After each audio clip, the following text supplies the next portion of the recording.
Number 1. Weird Halloween. I wanted to submit my story closer to Halloween. It's the only scary story that I actually have, but I really wanted to have the story read. And I don't think I can wait until Halloween, so please share it now. I don't live in a neighborhood that gets much trick-or-treaters anymore. I think trick-or-treating has changed a whole lot since I was a kid. Parents sometimes get together in pre-planned areas and do trick-or-treating in a huge parking lot and things like that. Or I know of a town where the parents all sit around in a gymnasium and the kids just go up to each one of the parents and get their candy that way. Personally, I hate that shit. It takes the entire spirit away from Halloween. I mean, Halloween is supposed to be this fun thing where you go around the neighborhood.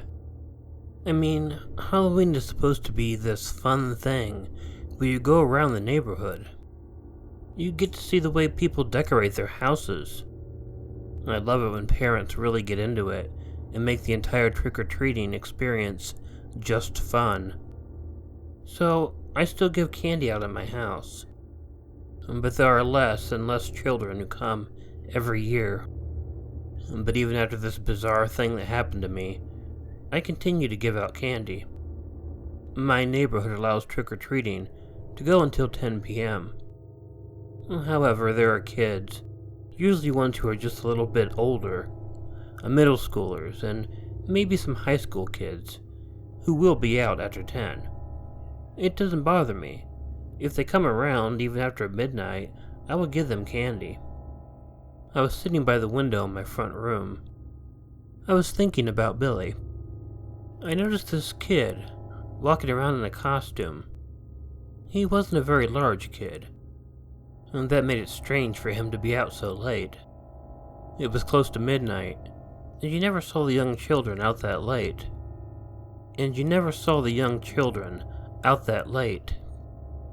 He was dressed in a very odd costume. I don't even know how to describe it, other than the fact that it was white, and the cloth it was made out of was really ragged and ripped up. He was carrying what I assumed was a pillowcase, and I could tell he had a pretty good candy haul in it. And I was happy I was getting a trick-or-treater, but I was quickly disappointed when he didn't come up to my house. He just kept walking down the street, not going to anyone's house, and pretty soon he was completely gone. I thought it was weird, but tried not to give it too much more thought. I went back to watching my movie. After a little while, though, I noticed he was coming back down the street. He wasn't on the sidewalk. He was walking down the middle of the street. He kept looking at the houses that lined the streets, but he didn't walk up to them. I suddenly realized that he probably thought it was too late to actually go up to my house and ring the bell. It was really late at night, and he must have been looking for a house to go to. I got up and got my bowl of candy. I thought I would just go out the front door and let him know that I had candy. That way, he could just come up and get the candy. I opened the door and went out onto my decorated porch. I noticed that the boy, dressed head to toe in white raggy cloth, was walking away from me. I shouted, "I have a ton of candy," to him. And the boy stopped and turned around. For a while, he just cocked his head and looked at me. He didn't walk toward me. He didn't respond. He just stood there. And I'm not sure how long that he did stand there. But it was a tiny bit creepy. But hey, it was Halloween. The boy then began walking slowly toward me. At that point, I felt just a little nervous. But again, I kept telling myself that this was Halloween. You can act creepy and weird on Halloween, because that is what you're expected to do. So he was just doing his job correctly. He was moving slowly, and I was guessing his costume was supposed to be a ghost or something. But as he got closer, I began to smell something very nasty. I couldn't tell what it was, but I could tell it was coming from him. The boy stepped up on my porch, holding his pillowcase in front of him. The pillowcase was red, a stark contrast to his costume. I grabbed a handful of candy, and he opened up the pillowcase. I was shocked at what I saw in the pillowcase. Dead rabbits.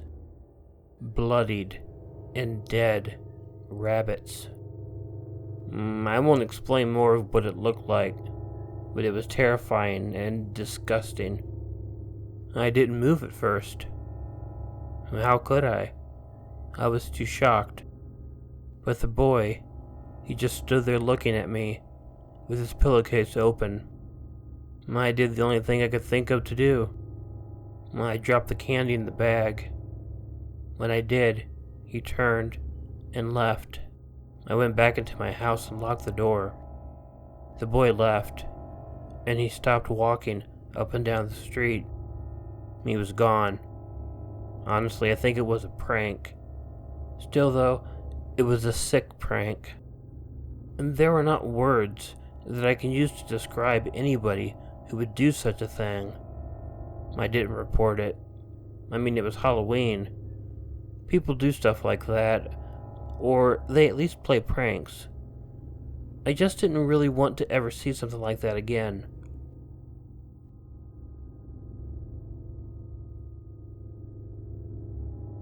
Number 2. Clapboard Church. My family sang in the car together. We spent a lot of time in the car. I remember so fondly those early 1970s. My 2 older sisters and I, even though we didn't know it at the time, were lucky enough to have been born in the Deep South by 2 college-educated liberal parents, a handsome white dad, all the businessman, and a sort of a Bonnie Franklin of a mom. The big 33 LP records we had included Hair, Pearly, Fifth Dimension, Elton John, Bernie Taupin, Jim Croce, Carly Simon, Helen Reddy, you get it. We rode around in the car and sang because we got the music in us, joy. But because my father was a real estate developer, and sometimes we'd have to go look at land. Oh, the horrible boredom. And sometimes we'd have to go to a place somewhere between Birmingham and Montgomery, Alabama, called Camp Groundview. Edit to your heart's desire and research. My father had a partner in business, Dick Bevel. He and his wife Bobby had 2 girls, the younger Amanda and the older Jenny. Both girls were the same ages as myself and my sister Susan, respectively. This is 1974. That Camp Grandview was most likely a lovely place. I never liked the feel of it, though. Luckily, the Bevel sisters were courageous explorers of the woods nearby. One thing must be understood. The Alabama woods are much thicker, from foot to knee, than one might imagine. Full-on impenetrable, without conquistadors. Well, those woodsy gals, by meanwhile suburban microwave Atari folks, walked us right easy up to an abandoned old white clapboard church, and inside there stood an old piano. We were all as gals inside the old church, marveling at the place, probably pounding away on that old piano, when there came a Native American boy to the entrance of the church. He was our age, like 10. He had a societally acclimated short haircut. He wore a short-sleeved t-shirt and blue jeans, like from American Graffiti. He pulled a knife on us from a distance. He was a kid, too. He said, "Y'all better get out of here." You know what? We did. The reason I share this story is because that moment has not struck me as natural. I've since seen crime and stuff, like we all have, but that kid, that day, it never set electromagnetically right for me in any way. That knife-wielding, peer-pressuring, age-equal boy in the church, he was a ghost. I'm thankful we heeded his warning.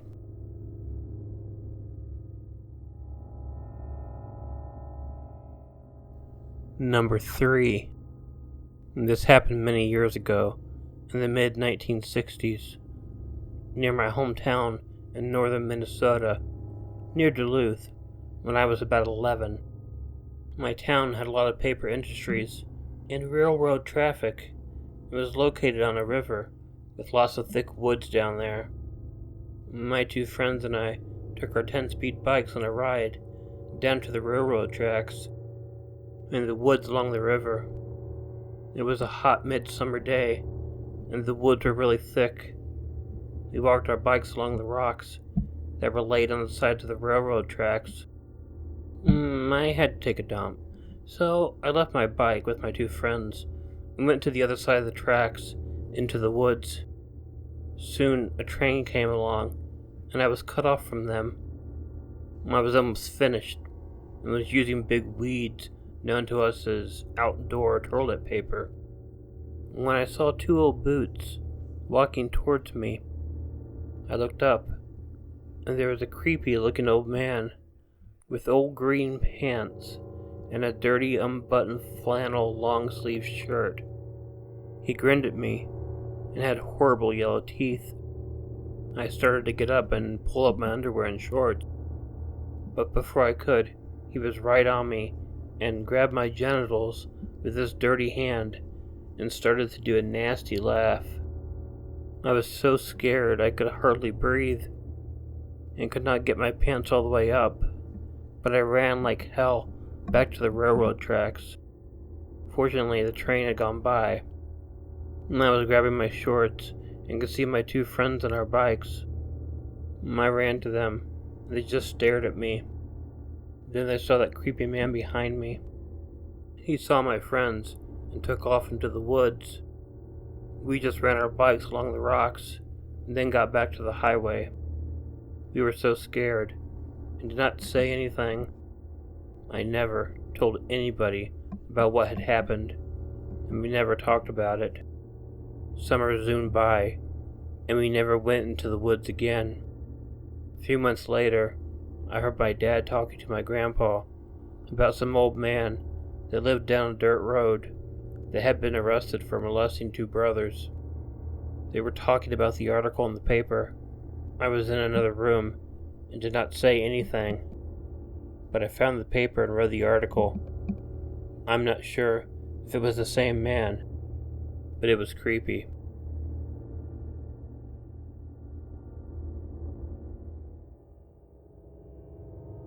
During a recent live stream, I requested people send me their scariest nightmares. Here is one. As far back as I can remember, I've had nightmares. Dreams of terror, horror, and dread. Dreams of fear, loss, and desperation. Thoughts and feelings of failure, cowardice, and defeat. I learned early on that I was thought to be an abomination, an evil child, a bad seed. Everything I did, everything I said, everyone I knew, considered me to be another, something else. I barely passed in school. I lost money on my paper route. I sat on the bench in football, baseball, wrestling, and boxing. I was sloppy in my chores at home, and a bad son in my relationship with my parents. And the only time I felt adequate was when I was with my friends. Then, that was when I was a leader, a visionary, an inspiration, a protector. My friends and I would do this thing we called night walking. We would get up around 2 a.m., school night or not, sneak out of the house, meet up and walk the town, kicking over garbage cans, breaking bottles in the street, stealing the emergency flares out of our school buses, lighting them in the local cemetery, hooting, hollering, and basically raising any and all kinds of hell. It was fun, dastardly and liberating. This was, after all, 1966, and what with the mandatory duck and cover imposed once or twice per week, along with the daily Pledge of Allegiance and mandatory attendance at church every Sunday, with Bible study every Wednesday, the daily physical and verbal abuse at home and school, it left us all hurt, confused and desperate. So we thought that a little civil disobedient night terror wouldn't be so bad, like everything we experienced directly and indirectly back then, either good or bad. We all dealt with it pretty much the same way. If it caused pain, we cried. If it was funny, we laughed. If it was beyond our comprehension, we were mute. We didn't think much more on it than that, and because we mostly always got over it eventually, we told ourselves that it really didn't matter after all. This was life in small-town America. Who were we to think that it should be any different? After all, we thought ourselves immune, strong, tough, and resilient. We were soldiers.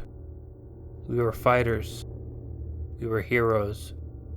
We told ourselves early on that the powers that be could punish our bodies with razor strops, belt buckles, groundings, going to bed without supper, or as we got older, beatings with fists and kicks, along with all the cussing and cursing, would make us tough, but could never really change our hearts. Or minds. At least as long as we didn't let them. We knew that deep down inside we were safe, protected, invincible, with the passing years. However, and the escalating abuse that resulted in apparent suicides, weird accidents and disappearances to Boys Town, or juvenile detention centers, military schools, or prison, this would just prove to be naive at best, or just plain dangerous at worst. Just so the constant dreams had, and nightmares or worse, that went along with it day after day, year after year. Just so. I came home one early morning from a particularly wild night with Randy and Joey and Bob and my younger brother Rick, after we ended our escapade in an old farmhouse out in the outskirts of town. Looking east, we could see what looked like dawn encroaching on a rooftop horizon, but this proved to be impossible because since Joey had the only watch that was still working, I broke mine within 24 to 48 hours after getting a new one. It was only 3:30ish in the morning, and the sun, as far as any of us knew, was still sleeping. Unless, like a well-disciplined unit, everyone followed my lead, mounting our Stingray bicycles and peeling out for home. We would go by Bob's house first, and then Joey's, and then Randy's, and then mine and Rick's. As we approached Bob's, we could just see under the streetlight that all the windows had been broken out in every single room.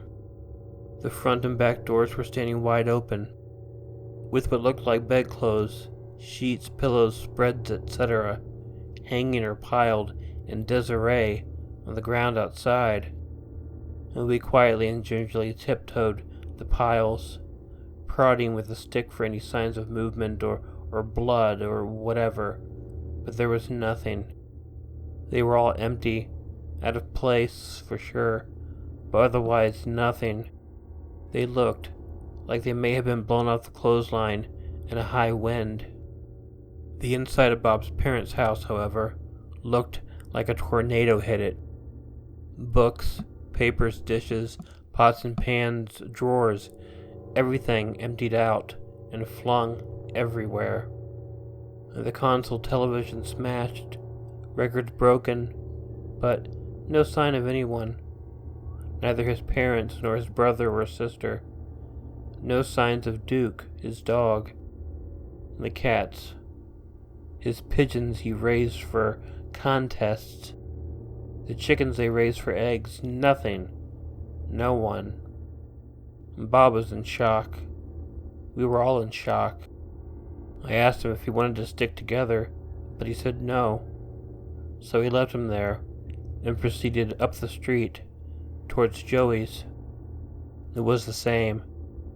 It was the same at Randy's, too. It looked like a mini hurricane or tornado hit it, but no bodies. Unlike Bob and Joey, Randy stayed looking for any sign of his parents and his brothers, none of which were anywhere to be found. By the time Rick and I got home, it was nearing 5 a.m., and yet there was still no dawn. Not even a hint to the east, but there was still this curious red tinge on the horizon. I didn't know what to make of it, so my brother and I made our way with at least as much caution as we had setting out of the house earlier that night. We made our way out. Well, at least as much caution as we had setting out of the house earlier that night, but with a profound and overwhelming sense of dread. Everywhere, it was the same. Windows broken, doors flung open, hanging sometimes on a single hinge. Clothing, sheets, towels, paper, litter, crockery, etc., strung out for hundreds of feet around our house, the neighbors' houses, and still no one, nothing. Rick by this time was starting to cry. I was 12, so I wasn't supposed to cry, even though I felt like it. But he was only 10, and like me, was tired and hungry and scared. I tried to get him to wait for me outside while I went inside to what used to be the kitchen. I wanted to find some milk or lemonade or leftovers from supper, but he wouldn't have any of it and clung to me like a terrified baby monkey. It didn't matter though, because there was nothing edible. Everything was smashed and decorated the floor, ceiling, and walls like it was left after a food fight at school. Even when I tried the tap, there was no water. Not even a drop. I went outside with Rick in tow to Moscow's doghouse to see if there was any water left in its bowl. But there was none. We walked further into the backyard, to the garden, only to find that all of my mother's tomatoes, vegetables of raspberries, strawberries, apples, peaches, apricots, etc., were desiccated to the consistency of hard wood, some still hanging on the branches. I told Rick you'd have to be a termite to appreciate it, but he didn't laugh. He just stood there mute, the tear tracks streaking the dirt on his face. We were thirsty, but there was absolutely no moisture to be had anywhere, and it was then that my brother really started bawling hard, coughing and choking, hyperventilating, like he would do, but there were no wet tears. The next thing I knew, he started running across the backyard, vaulting the barbed wire fence, tearing both of his knees and thighs with streaks of rapidly drying blood, falling down on the other side, with me right behind him, stumbling down the ditch and up onto the rail bed, just in time for an early morning eastbound silver streak ripped us apart forever. After it had passed, I saw there was no one left on the other side.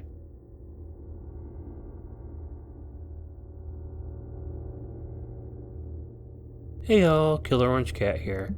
As you all know, we had to put down our longtime friend Althea this week. While it was hard to do, because she's been with us for 15 years. She was a full-grown stray when my sister rescued her from a shelter. Now, while losing her is sad, she really was at the end of her life, and putting her down was a mercy. My last memory of Althea is a very good one. I scratched her on the head. My sister rubbed her chin, and she purred. Rest in peace, Althea. I also want to reinforce the idea of wearing masks. We are selling masks, and yes, I know they're not really cheap. Doing merchandise through Teespring and stuff like that is always kind of expensive. But wearing masks is important. And I thought if I had subscribers that are reluctant to do it, they might do it if they had a Killer Orange Cat mask. Something that looks nice. But as I say, even if you don't wear mine, please wear masks. Protect yourselves. I love you guys. I wouldn't know what I'd do without you. If you like this video, please let me know by hitting the like button. If you're not already subscribed to Killer Orange Cat, please feel free to hit the subscribe button and the bell below, or wait for the icon of Ichigo the cat that will appear at the end of this closing. Leave a comment to let me know what you thought of the video, and consider sharing it with someone you think might enjoy it. If you have an original story you'd like narrated on Killer Orange Cat, please send it to the address included in the description. Most importantly, don't forget to make sure to check in your closet and check under your bed, because you never know where a Killer Orange Cat might be hiding. Good night.